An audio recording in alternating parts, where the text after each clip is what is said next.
MPC BiPC ఇంటర్లో ఏ group అయినా సరే best degree course India's first industry integrated AITP degree. Call now.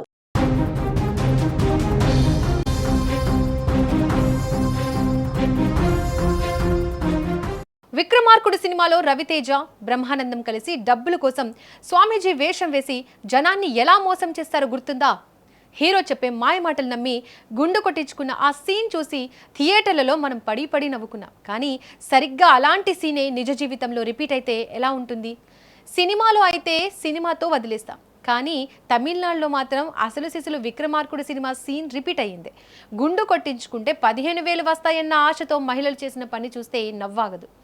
తమిళనాడులో సేలం జిల్లా పుదుకొత్తంపాడికి చెందిన పళనియమ్మల్ అనే మహిళ మొబైల్కు ఒకరోజు ఒక అజ్ఞాత వ్యక్తి ఫోన్ నుంచి ఫోన్ వచ్చింది.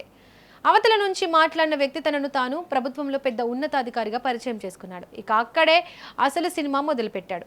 అమ్మ, మీ ఏరియాలో కరోనా లాంటి ఒక భయంకరమైన కొత్త రకం వ్యాధి వేగంగా వ్యాపిస్తోంది. విదేశాల్లో ఈ రోగం బారిన పడిన వాళ్ళంతా గుండు కొట్టించుకొని ప్రాణాలతో బయటపడ్డారు. అందుకే మన తమిళనాడు ప్రభుత్వం కూడా ఈ వినూత్న విధానాన్ని అమల్లోకి తెచ్చింది అంటూ నమ్మబలికాడు. అంతటితో ఆగలేదు ఆ కేటుగాడు. ప్రభుత్వ ఆదేశాల ప్రకారం ఎవరైతే గుండు గీయించుకుంటారో అలాంటి మహిళలకు తలో 15,000 ఇస్తాం. అదే స్టూడెంట్స్ అయితే 45,000తో పాటు ఉచిత ల్యాప్టాప్ ఇస్తారు. పురుషులకైతే 6,000 వస్తాయి. స్వయంగా ముఖ్యమంత్రే ఈ ఉత్తర్వులు జారీ చేశారు అంటూ పూసగుచ్చినట్లు చెప్పాడు. అంతేకాదు, మీ కుటుంబ సభ్యుల వివరాలన్నీ మా రికార్డులో ఉన్నాయని, ముందుగా మీ ఏరియా నుంచి 18 మందికి మాత్రమే టోకెన్లు వచ్చాయని చెప్పేసరికి పళనియమ్మాల్ ఆ కేటుగాడి మాటలను నిజమేనని గుడ్డిగా నమ్మేసింది. ఇక 15,000 వస్తున్నాయంటే ఊరుకుంటుందా?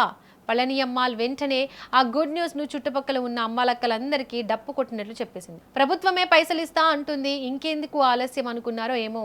3 మహిళలు క్షణాల్లో బార్బర్ని ఇంటికి పిలిపించుకుని తల వెంట్రుకలు గీకించుకుని గుండుతో మెరిసిపోయారు.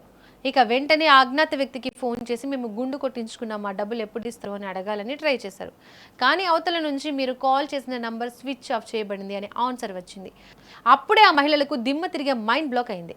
అయ్యో దేవుడా, డబ్బుల కోసం పోయి ఉన్న జుట్టును ఊడగొట్టుకున్నామే అని లబోదిబోమన్నారు. ఆ తర్వాత ఆరా తీస్తే తాము ఘోరంగా మోసపోయామని, ఎవరో ఆకతాయిలు తనకు రాంగ్ కాల్ చేశారని ఆలస్యంగా అర్థమైంది. సినిమాల్లో విక్రమార్కుడు చూసి నవ్వుకున్న మనకు రియల్ లైఫ్లో ఇలాంటి మోసాలు చూస్తే నవాబుల కాలం నాటి కథలు గుర్తొస్తాయి.